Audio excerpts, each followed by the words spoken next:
I earned my degree online at Arizona State University. I chose to get my degree at ASU because I knew that I'd get a quality education, they were recognized for excellence, and that I would be prepared for the workforce upon graduating.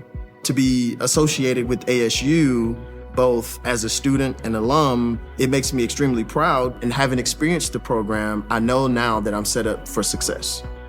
Learn more at asuonline.asu.edu. Big news! Wayfair's Black Friday sale is here, early. Right now at Wayfair, get up to 70% off everything you need for the season ahead. Save on kitchen and dining, bedroom furniture and mattresses, holiday decor, and way more. Now is the time to score big, from seasonal finds to favorites you'll use all year long.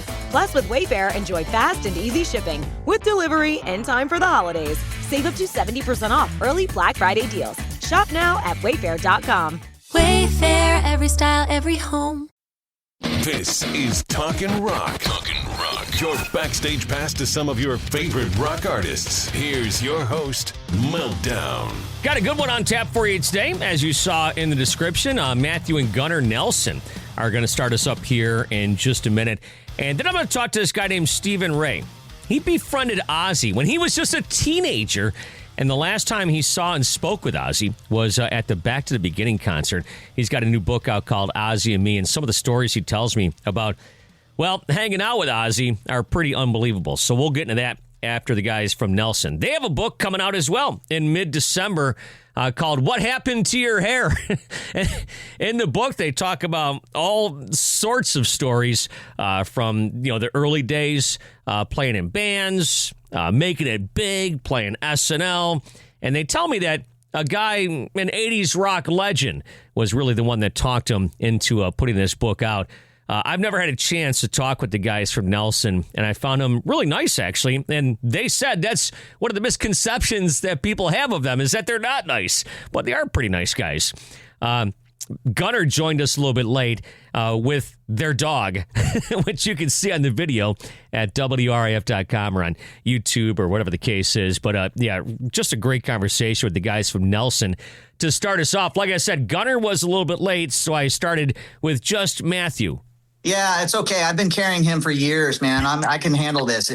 I'm going solo and calling it Half Nelson. Yeah, Half Nelson. Yeah, not to be confused with anything from the world of wrestling, but yeah, of course. Mm-hmm. So the autobiography is coming out. What Happened to Your Hair? That comes out on December 16th. And I mean, this is kind of a question for both you guys, but since he's not here, you can answer. So why now?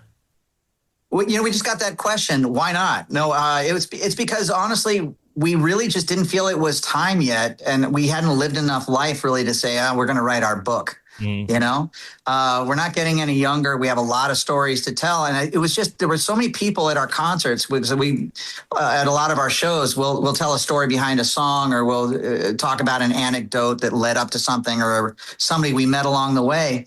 And we just had too many people saying, you guys need to write a book. We always stay after shows and meet people, sometimes 2-3 hours after shows now. It's kind of fun. And that seemed to keep coming up. And I think the real driver for this, if I'm going to be 100% honest, Dana Strum. Dana Strum is a friend of ours, and he was the guy that said, listen, I'm going to tell you the obvious, but I keep hearing you guys telling stories about you guys need to write a damn book. Write a book. Mm-hmm. And so then it came down to what kind of a book are we going to write? Because there are two of us, which is a very interesting concept of how to do it. So we split up stories and chapters. We wrote it under duress because we had somebody that we were involved with on the book. This is not a ghost-written book. We wrote this book. And we had 3.5 weeks to complete 500 pages and 53 chapters. So we were very, very busy. And I think that's why we were so punchy from being so tired, that's the tone of the book. It's just irreverent and funny, and we mess with ourselves, which is easy to do. And we tell stories, warts and all, that is, definitely a Gen X book for Gen Xers. It's not candy coated, and it's not bubble wrapped, and it's, I think, a great way of letting people know who we are. That's the only frustration we've had, is unless you've had a conversation with us like this, you really don't know what makes us tick. And we kind of got tired of feeling like we were guilty until proven innocent. So we wrote it down. That's a lot to unpack right there. So I know Dana Strum pretty well, and I I guess so. Now he's credited with getting Randy Rhoads and Ozzy's band and getting you guys to write a book. Yeah, he was telling us a lot about that Ozzy thing, and of course we're very good friends with Mark Slaughter. We wrote a song with Mark. It was on an album we put out a few years ago that wound up just being on The Peacemaker, the John Cena show on HBO. James Gunn, the director, is a huge fan of ours. We didn't know that. He scouted us at a show to see if we could still sing and looked okay, and then put us in this episode called Full Nelson. He wrote an episode about it as the finale of The Peacemaker on HBO with a song that we co-wrote with Mark called To Get Back to You. And it was amazing. He said that was his favorite song. So we got a chance to actually collaborate with Mark a long time ago. And now the song has been released. It's a current release on Universal. They're pushing it. So who knows? But there's always some kind of like a little thing there. Our drummer, Bobby Rock, in Nelson from back in the day, he was in the Vinnie Vincent Invasion with Mark Slaughter and Dana Strum. Yeah. So they factioned off. They wanted Bobby in their band, of course, Slaughter. And he chose to play with us, and it's kind of neat. We all know each other, we all get along, and we're just happy when everybody catches a lick. Yeah, Mark's a good friend of mine too, as is Brad Gillis. He wanted to know if he was related to you guys, and if he is he the redheaded stepchild? That's what he wanted me to ask you. Oh, since we've been playing a lot of shows with Night Ranger, and I've been hanging out with Brad a little bit, I love that guy. We actually kind of do look a little related. He's just from the Scottish part of the Nelsons. We're the Swedes, but we're all fair haired, and we got to watch the sun, right? No, Brad's great. I texted him. I saw that you guys were, went out with them and stuff. And, yeah. I wanted to ask both you guys about this, but, let's take it back to the 90s. I mean, you guys released that debut record, and then grunge just comes around. I'm sure you talk about that in the book, right? Oh, yeah. We have an amazing story about what it was like being at DGC Records, which was Nirvana's label. We were the first band that actually broke through on David Geffen Company. It was the offshoot of the main Geffen label. And we were out on the road playing arenas, and then we showed up at the office, and everybody was 20 years old and wearing flannel, and we were relics, and at the ripe old age of 23.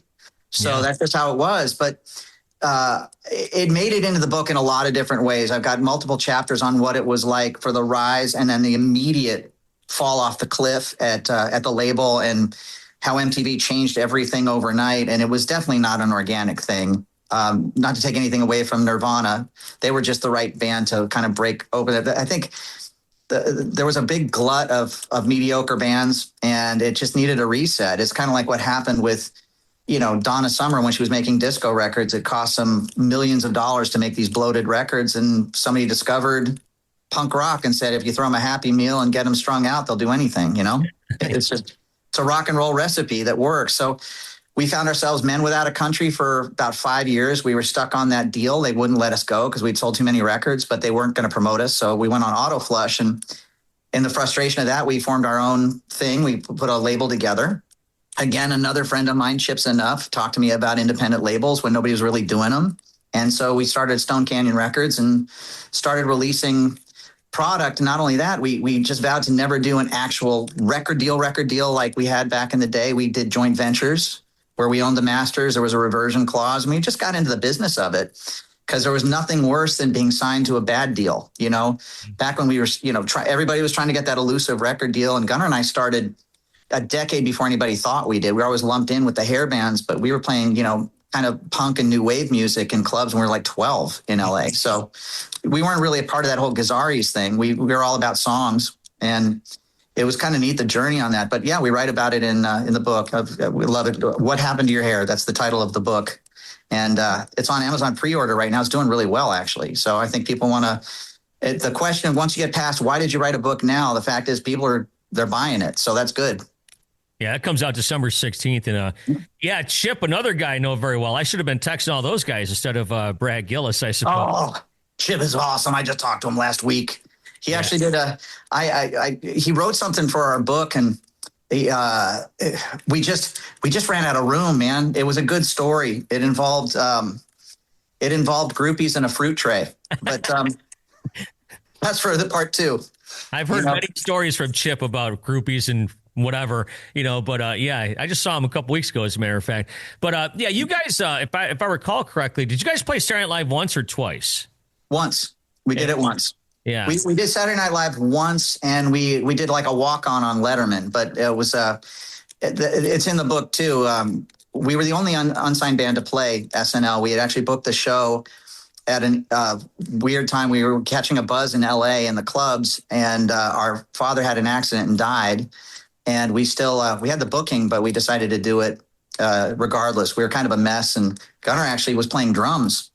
He was a great drummer. Gunnar was like a savant drummer in the clubs when he was really little. And we showed up, and I talk about this. The host was an interesting host that week. Let's just say this. Our mother, she was a free spirit, and she had boyfriends, let's just put it that way, while she was married to our dad. And one of them turned out to be Ron Reagan Jr. And, Uncle Ron. And we hadn't seen him in years or whatever. And we showed up for the first day of rehearsal, only us, right? First day of rehearsal. And guess who the host of the show is that week?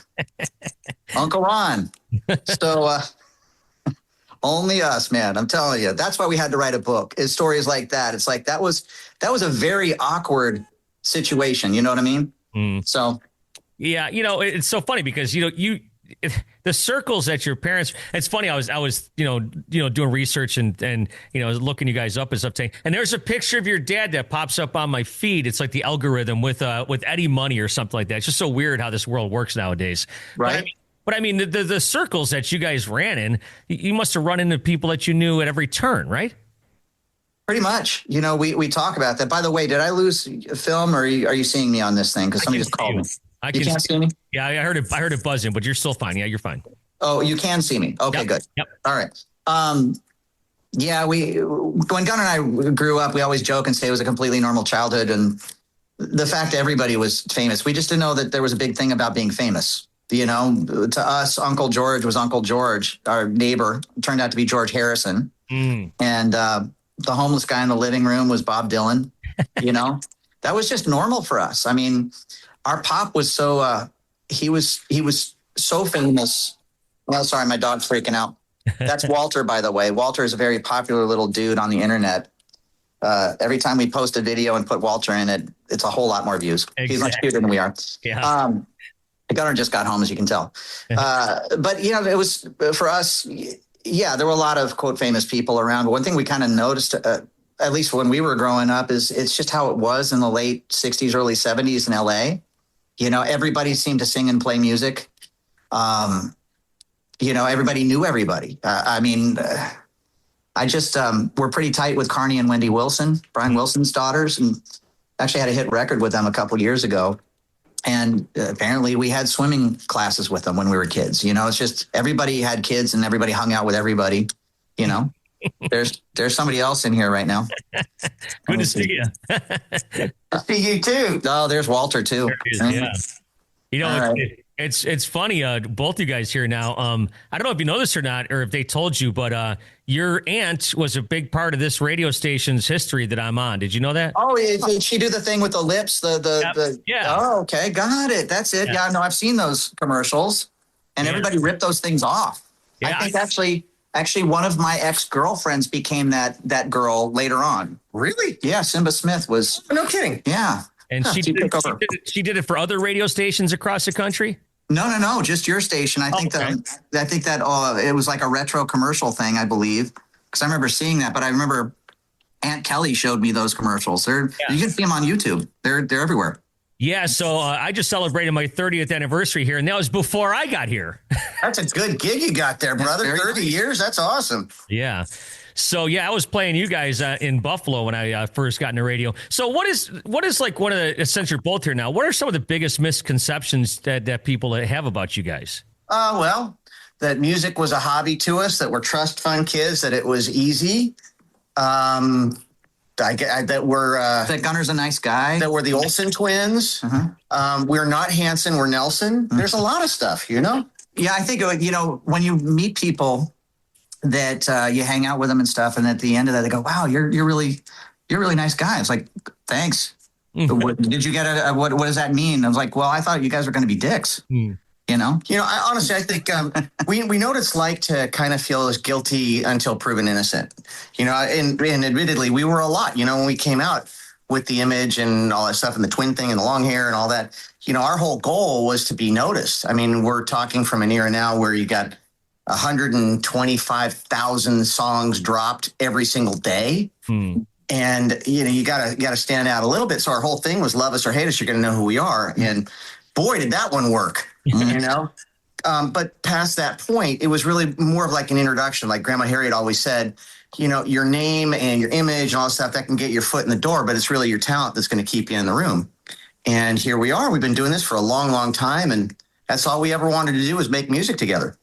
Well, as I was talking about with Matthew before you got here, Gunnar, it's like you guys may have had all the talent in the world, but once that grunge train came around, it's like it knocked a lot of people off the track.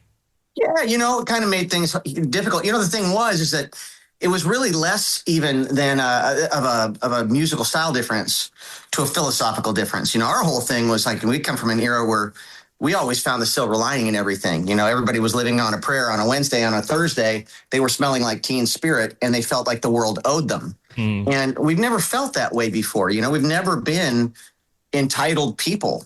And we've, always just kind of like had a vision of what we wanted to do and worked really hard to do it. And, for us, because we had to kind of prove ourselves at radio and go across the country and play acoustic guitar and sing and do the whole thing, just to kind of prove that we were legit.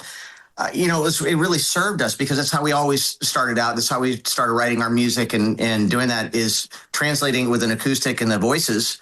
And so, honestly, here we are just being able to write and play and sing, but we always know that's really our core.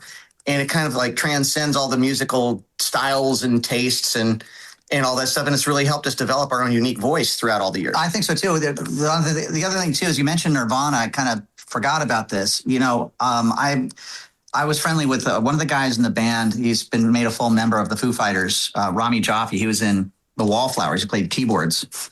And he found out that Gunnar and I were in town. I reached out to him. We were playing in Baltimore. And he said, I'm here. I'm playing with Dave. We're opening this big thing. Dave Grohl was from Baltimore. And he invited us to the show. Long and short of it was he came to get us, and huge place, sold out. And we wound up in their dressing room with just them. I mean, the door opened and there we are. And it's just the band. And, Taylor was still around. And Gunnar and I talked to everybody. Everybody couldn't have been cooler. And at the very end of this, I noticed that Pat Smear was kind of sneering at us from across the hallway. And he kind of walked slowly up to me. He said, "I know you." And I said, "Hi, Pat. How are you?" He goes, "Yeah, I'm Pat Smear." I said, "Yeah, I know Pat." He said, "No, you don't know this." He said, "I was in a band called The Germs." I said, "Yep, I know that." He said, "No, we knew you guys, your band, The Strange Agents. This is in the late 80s, early 90s. You were playing at Madame Wong's Chinatown, and we were across the alleyway at Hong Kong Cafe, the punk club. We'd all heard about your band. We all wanted to see your band, and we couldn't because it wasn't cool for punkers to hang out with new wavers. But I just want you to know that we knew about you guys." I was like, well, that made the whole thing worth it. So it's weird how we were kids. It's weird how it came completely full circle, Yeah. And we had a good laugh over that, too. But honestly, to have Nelson in a room with the remnants of Nirvana, we can all get along. It's just music, man. We all say what we say. It's in different ways. And, the fact is, I think after you've been doing this for as long as we have, you're right. I think when you said earlier, you guys have probably met everybody. We really have. I mean, in our book, we've got pictures of us hanging out with guys like David Crosby and, all the older guys that were kind of our mentors. And, you got people we're still producing young artists now. So I think that's the thing that's cool about music is as long as what you say, even if it's writing a hit pop song, because that was kind of Gunnar and my goal is to actually have hit records. Whatever you're doing, as long as it's honest, it's cool.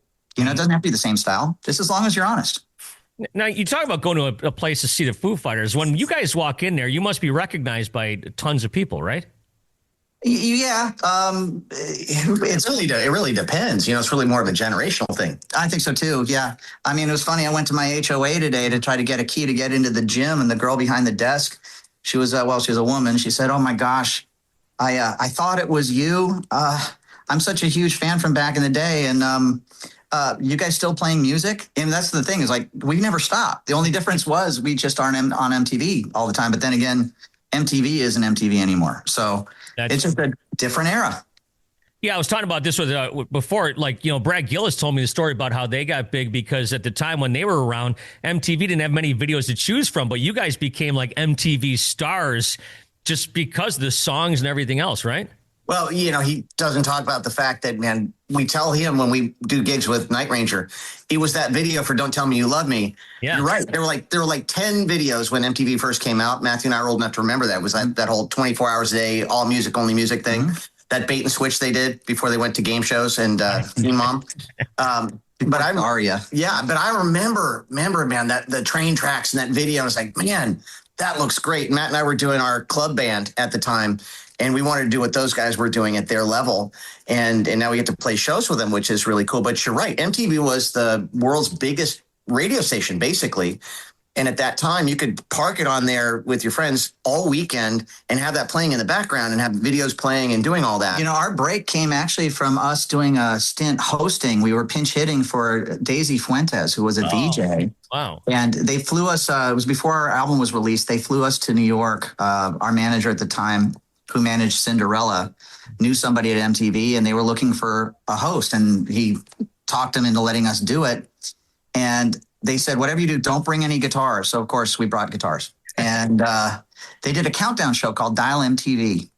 And they filmed all the shows over a 3-day period. And so we did all these bumpers and stuff. And I grabbed a guitar and started playing between, and Gunnar and I would sing a little bit. And then we'd go. And so we're doing the countdown show every day. And we filmed the Friday show at the end of Thursday. And they didn't tell us, but apparently this was a real dial-in show. People used to pick up their phone and call in and vote for videos. Our first single, the first video, debuted that Friday, and it debuted at number 1. So it just came out of the pipe huge. And we just went from, we thought we were ready for it, but having that kind of, it was like the world's longest overnight success because we've been working at this for years. Gunnar even had to come off of one instrument and learn how to play guitar and spend years doing that before we were writing our own songs, traveling the world doing that. So it looked like it happened overnight, but I'll tell you what, we really didn't expect it to explode like that. And we had, Love and Affection went number 1 on the Billboard Hot 100. After the Rain went number 6. More Than Ever went, what was it? I think 12, and Only Time Will Tell was number 18. I mean, we had some pretty big songs on that first album. But you ever feel like you're being watched? Yeah, the dog, look at him. He's just staring at you. Hey, buddy. I wonder who gives the dog the food. Yeah, that's me. Right, exactly. Hey, so even growing up with all sorts of celebrities and stuff, were you guys ready to become celebrities like that so quickly? Well, it's great social proof around us, We're growing up and everybody seemed to be harmonizing and writing songs and playing guitar and having a lot of success. So are you ready for the fame? Is what he's saying. Because I'll be honest, I was ready for the work. But I think we really underestimated what it was like and what it was able to be like back then. It's different now. I'm just going to say this. We thought we were, because we grew up with our dad, who was arguably one of the most famous people in the world. Like in the 50s, it was him and Elvis. I mean, He was massively, he sold 500 million records in his career. So he was a juggernaut, and he had a career that lasted decades. But so we thought, he can kind of keep it together. He wasn't perfect, but he did a pretty good job. He remained being a really good person and very sweet person all the way till we lost him. So Gunnar and I thought, well, we got big shoes to fill, but we've seen it happen before, and we know that it's possible. I'll be honest with you, looking back on it, we truly needed each other just to kind of keep our minds around it. Nobody can be prepared for one day going to a shopping mall. We write about this in the book, to get socks and underwear. Nobody wants to help you get what you need or anything. People are just not paying attention to you. And then the next week, after being on that MTV show, you go in and you have your very first autograph signing at an in-store for records at Licorice Pizza. And 3 layers of the same exact mall that you were in the week before are completely filled with screaming girls. It sounds like a jet engine, and the cops have to come and close it down. And that was like that fast and that severe. It sounded, honestly, if you came to a Nelson concert, it sounded like a jet engine from all the teenage girls screaming at us. It was awesome, And by the way, anybody that tells you that they started making music for any other reason than that is lying. That's true. That is true. Hey, real fast, what was it like to work with a guy like John Kolodner? He helped a lot of bands and kind of put them on the path. He's really cool, man. John Kolodner, the way I look at him, we owe him a lot. of course, and obviously he's got a great background. I mean, you could stop at AC/DC alone and signing those guys. But when we were making our bones over there at Geffen, we were competing with Aerosmith. They were on their Pump record and the really big Whitesnake record, of course.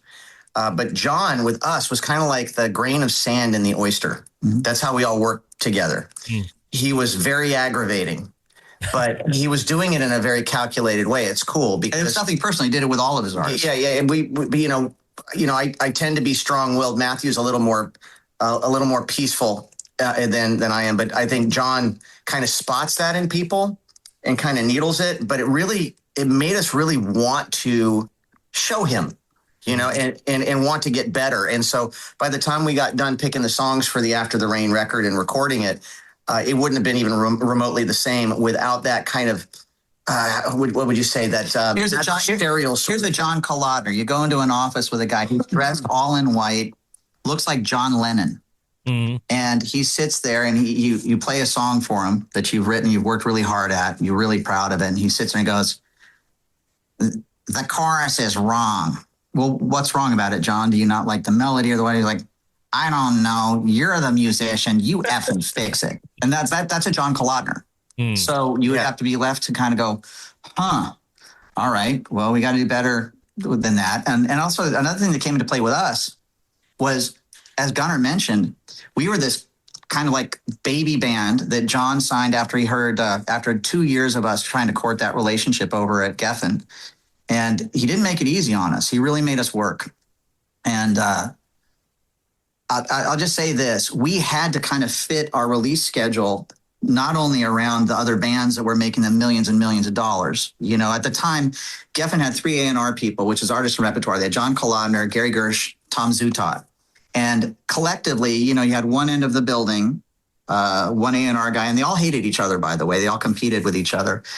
You got Guns N' Roses on this corner of the building. You have Aerosmith over here. You have Cher and Whitesnake over here. I mean, it was crazy. I mean, what was happening in that one little building on Sunset Boulevard. And here comes this baby act that's never released anything, trying to get a little bit of oxygen in there around those egos and that much money. It was really hard to even just get a break. There was no guarantee that anything was going to happen for us at all. And when we got the call that David Geffen had decided that his label was too big and now he was going to have an offshoot label he was going to call DGC for David Geffen Company, we honest to God thought we've just been relinquished to the farm team and it's over for us before we even release. The psychology that was going through our minds, it was kind of like psychological torture to a certain degree, but it made us really work hard and we had to rely on each other. But it was a tough thing just even getting that album made. People don't know this and they read this in the book. Geffen Records, or DGC, never gave us a penny of tour support. We were never given any money to go out there and keep, get on the road and play shows. This is an era where it cost $250,000 to make a music video. And of course that went on our accounts. We had to pay that back before we made dime one. So the reality of it is, just like a lot of these people, we invested any money that we made right into what we were doing because they weren't giving us any additional support. And initially, I think John Kolodner thought that we weren't a live band, which is interesting because that's where we started. It was just that we focused on songwriting. After that, we realized in playing clubs for years that either you have a hit record or a hit song or you need them. And nobody was going to give us those songs. We had to learn how to write them. But we were a live band, and I think we kind of proved that. But it was all our own money that went into it. And the reality of it was when grunge happened, we always thought that we were going to have our second album. That's when we're going to make our money because we had already been investing in our career and our career was effectively stopped. So we actually ended that couple of years kind of being like Taylor Swift for a couple of years, very, very broke, millions in debt, just like a lot of people do. But we had the most amazing experience. And we write about that in the book as well. If somebody came to us and said, okay, you're going to be millions of dollars in debt, you're going to get to the point of where you're almost going to be dead from the exhaustion. You're going to come home to a landscape that you just don't even recognize at home anymore. But you're arguably going to be the most famous twins that have ever lived. You're going to have songs that are going to live for decades. Would you do it again? I'd say, where do I sign? Yeah, right. All right, last thing here for you guys. The bio, in this bio that they sent me, it says Polaroids of groupies that make a biker blush. Well, I'm a biker. I've seen Polaroids. So are you looking at them right now? Well, we're bikers too. Okay. So, yeah. Hey, Polaroids were the de rigueur back in the day. They were, I don't know why they're so sexy, but they kind of are. But yeah, we wrote a lot in this book. We disclosed a lot, but there's also a lot that we did not, so that'll be book number 2, I suppose. But this is going to be the gateway drug to the way our minds work. And it's going to be very, very surprising. That's one thing about this book is that it really does dispel a lot of the preconceived notions of who Matthew and I are, how we were raised, that we weren't given everything. Like I mentioned, we weren't trust fund kids, and this wasn't a hobby. This was actually, to be honest with you, making music together was really kind of like a lifeline, because we grew up fairly rough. We had like a lot of people do, we had a really addicted mother, and she did not want us to be like our dad and go into music. She made things really, really, really hard. And fortunately, we had each other, and we had our music and our dream of making it happen. And here we are all these years later. We still like each other. Mostly. Pretty okay. Yeah. And we're still making great records and stuff our way. So, it's kind of a nice thing, man. It's kind of nice to be Matthew Nelson, I suppose. It is. Yeah, it is. Well, thank you guys so much for your time. What Happened to Your Hair? That comes out on December 16th. We'll give that a good plug. It sounds like a great Christmas stocking stuffer, as they say. It's a good read. We get a lot of people that have read it saying I couldn't put it down, and I laughed out loud a lot. So, yeah, it's. I know we're getting a little dark here, but it's all in humor, because it is. You got to laugh at it, man. It's been quite a ride, and it's not over yet. But we had some good times. Big news! Wayfair's Black Friday sale is here, early. Right now at Wayfair, get up to 70% off everything you need for the season ahead. Save on kitchen and dining, bedroom furniture and mattresses, holiday decor, and way more. Now is the time to score big, from seasonal finds to favorites you'll use all year long. Plus, with Wayfair, enjoy fast and easy shipping with delivery in time for the holidays. Save up to 70% off early Black Friday deals. Shop now at wayfair.com. Wayfair, every style, every home. To wrap up this week's episode, it's an author by the name of Stephen Rea. He was born in Northern Ireland in 1969, and to say he had a rough childhood would be pretty much an understatement. Then he discovered metal and discovered Ozzy and became friends with the Prince of Darkness as a teenager. This story is unbelievable. His new book is out right now called Ozzy And Me, and as he explains in our conversation, this isn't a money grab because of Ozzy's death. This book was always scheduled to come out in November of 2025. You can also watch this video at WRIF.com as I talk with Stephen about Ozzy and, of course, what the Prince of Darkness meant to both of us. So, Steve, how you doing, man? I'm good. Thank you for having me. I appreciate it. Yeah, you're welcome. The first thing I want to ask you, this is going to sound weird, but when's your birthday? November 27th, coming right up. Thanksgiving this year. Oh, well, happy early birthday. The reason I ask is because we're about 6 months apart. I was born in March, and I discovered Ozzy as a youth in the early 80s when I heard Crazy Train. And the first concert I saw was in 1984 with Ozzy and Motley on that Bark at the Moon tour in January. So we're like the same age, and we kind of discovered Ozzy around the same time. And I saw that's when your correspondence kind of started with Ozzy. Is that correct? That is. And in fact, you were ahead of me. You're better than me, because my first show I saw was also in August 84. You also played with Motley Crue, funny enough. But yeah, so you were 7 months ahead of me. Yeah, and then so explain to people how this works, because I mean nowadays with the internet, it's like, we got the internet, you got email, you got you can DM people. I mean, there's a million ways to contact somebody. But back in the early 80s, did your mom or dad, they contacted Ozzy's people, correct? Absolutely, exactly like you said. This is 4 decades ago, years before the internet.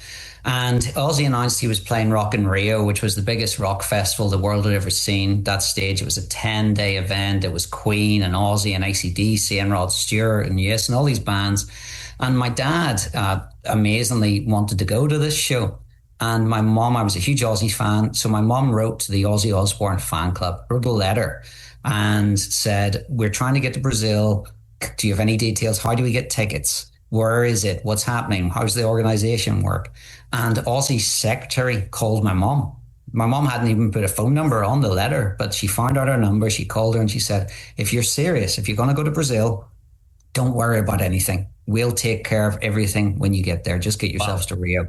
And so I get there, they give me a backstage pass. They put me on the side of the stage to watch Ozzy's shows. They put me on Ozzy's bus to and from the venue. And then on the last day, Ozzy invited me and my parents to have breakfast with him. Wow. No handlers or assistants or security, just the four of us went for breakfast. And that's really how it all started, yeah. Now, like I said, I discovered Ozzy when I heard Crazy Train. I mean, it changed my life. It's like, where can I find more of this? And from that moment on, I became a huge Ozzy fan. What was your gateway to Ozzy or to metal? Again, a year later, it was Diary of a Madman, really. I mean, I was a rock fan. I was, Iron Maiden and AC/DC, and I grew up in Belfast in Northern Ireland. It was a miserable time. So, of course, your environment influences that. And it's no coincidence that a town like Birmingham produced Judas Priest and Black Sabbath. And it was the same with Belfast. It was a miserable, grungy time. So all the big bands were the Maidens and the DCs and the Motorheads and all that kind of stuff. And I remember I had two friends at school, and one of them brought in Diary of a Madman, the vinyl, to lend to another friend. And I remember so going, oh, what's this? Who's this guy? Who's this? Or whatever. And I recorded it. I can still, in my mind's eye, I can still see this blue and white C60 cassette tape that I recorded it onto, and I played it to death. And that was really, that album to this day, it's probably my favorite album of all time. I think Diary of a Madman was what started everything. Yeah, and then you meet Ozzy, and how do you remain in contact with him? I mean, obviously you said you had lunch or breakfast and stuff with him, and we're talking like the the mid '80s, I should say. So does he give you a number? How does this friendship evolve? So I was lucky. The Ozzy secretary, the woman who had phoned my mom initially, although she'd worked in the music business for years, she wasn't an Ozzy fan. And they had a fan club, but they were sort of ramping it up. They wanted more fan engagement. Of course, nowadays it's email blasts and Instagram or whatever. But back then you sent out a newsletter once every 2 months or whatever. And this is what's going on.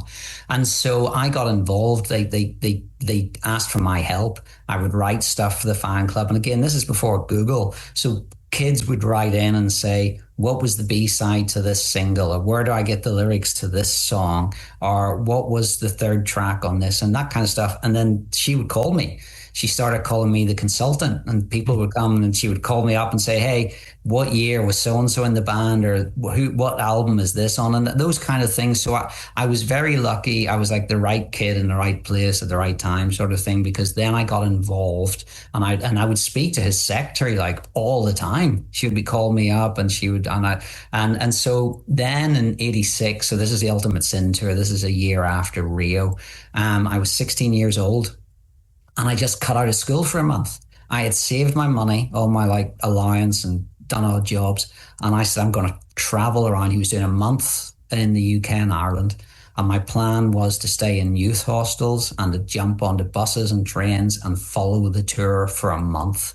And again, the Osbournes were like, no, we'll take you on our tour bus and we'll pay for all your hotel rooms. And here's a backstage pass so you don't need to buy any tickets to any shows. Jesus Christ, that's like a 16-year-old's wet dream. Yeah, I was 16 years old. I was on tour with Ozzy Osbourne, and Jack, his son Jack, was lucky. I was lucky enough that he volunteered to write a foreword for my book. And his line is, Stephen was there in the 80s, a decade my dad famously doesn't remember. So it's like a whole decade. It wasn't like a drunken night where you pass out, blackout drunk. This was a decade that he doesn't remember. Wow. I remember that Ozzy coming down the staircase of the Bark at the Moon tour in the beginning of the show. And I think he had like these big wings. He had covered his face, and then he opened up his face like this. And it's like, as a kid, I'm just getting chills thinking about it. But then to have breakfast with them and tour with them, I'd be like, this is insane. Yeah. Oh, absolutely. Even then, I mentioned in the book that I found out I'd actually forgotten about. It was only when I started to write the book and I sort of dug out my boxes from the attic. And even then, as a 16-year-old, I had taken notes every night. And they're very brief, but they're things that Ozzy told me or things that were done or stories. And I kept, so I was aware, even at 16, whenever we were all, self-absorbed, I was aware how fantastically lucky I was to be given this privilege. And then you write this book, and it's like, well, let me back up here real fast. So I just read Last Rites. And so I knew some of those stories. Some of the stories I'd kind of heard a little bit, some I haven't heard. What did you think of that book? Oh, you probably heard a bunch of those.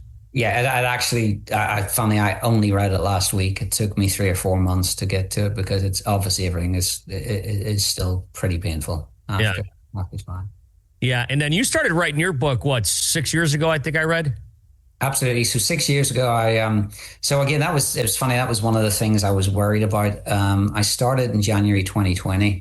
And so the publishing world works really slowly. And this book was always scheduled to come out in November 2025. Oh, no kidding. Yeah. And so I worried that it looked like a cash in, that it looked like this book was sort of rushed to tie in.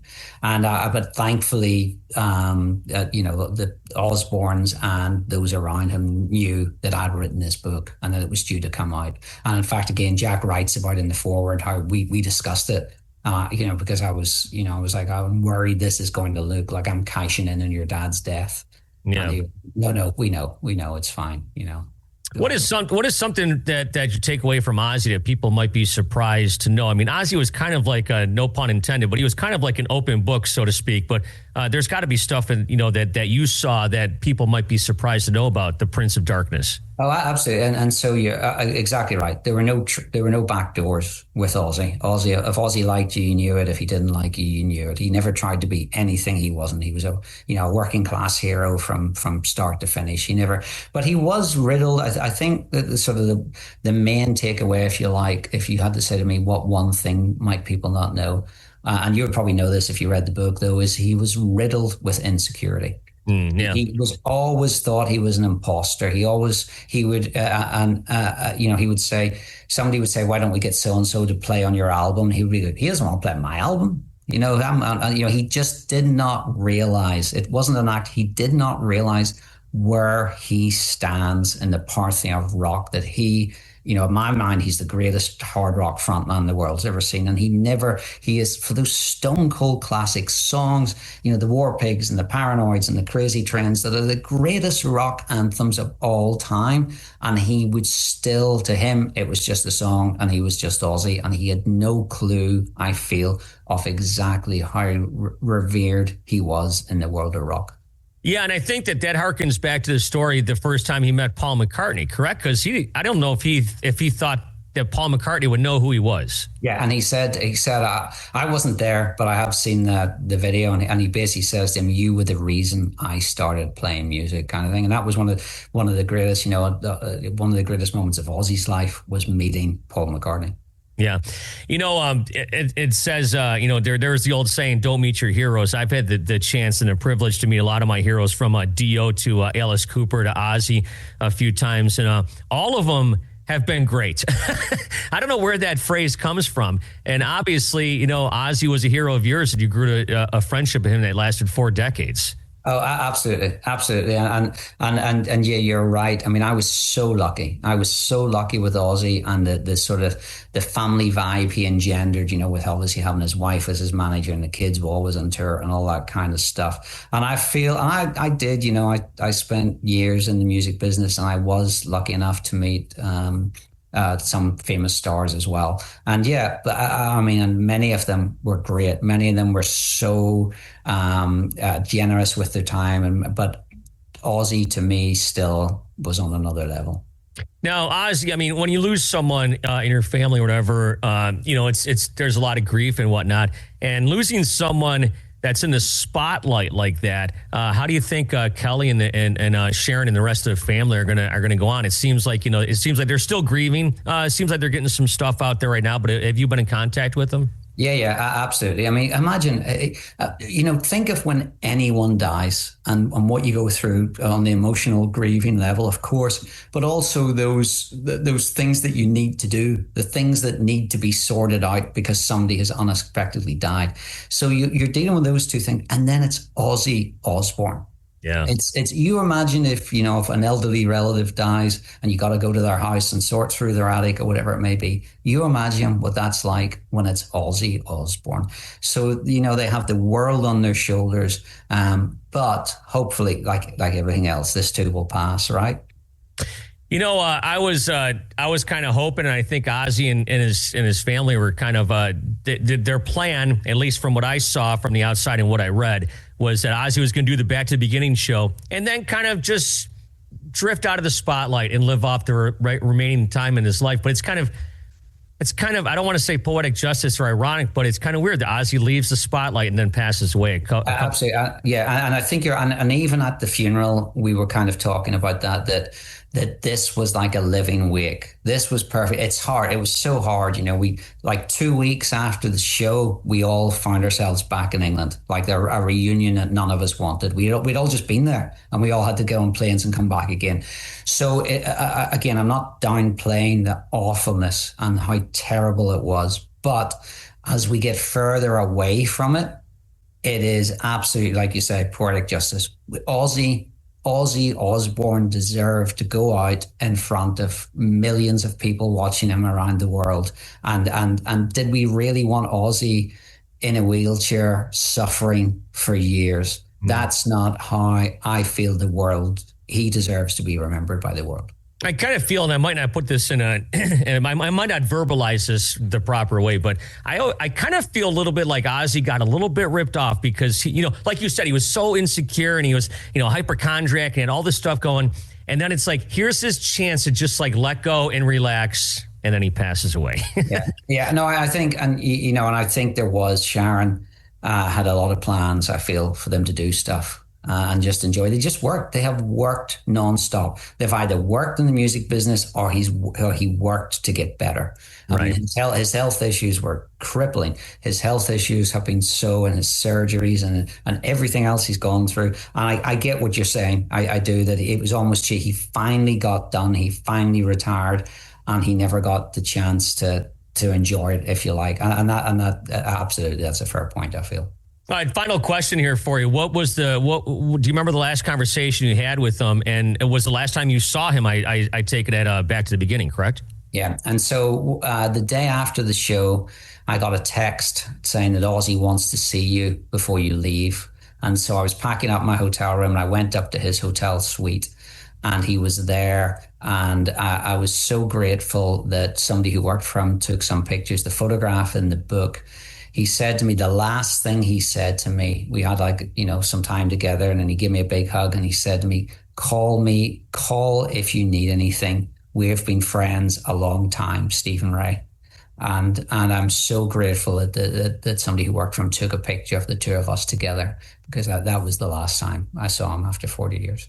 Well, that's great. Any Ozzy fan, of course, on your Christmas list this year, Ozzy and Me, your four-decade-long relationship with the Prince of Darkness. I have to admit, I'm jealous. I got to meet Ozzy a few times. He was always great to me, a great interview, always very candid, always very funny. People ask me sometimes what Ozzy's like. I mean, obviously, you know him way better than I did, but just a few chances I had to meet him.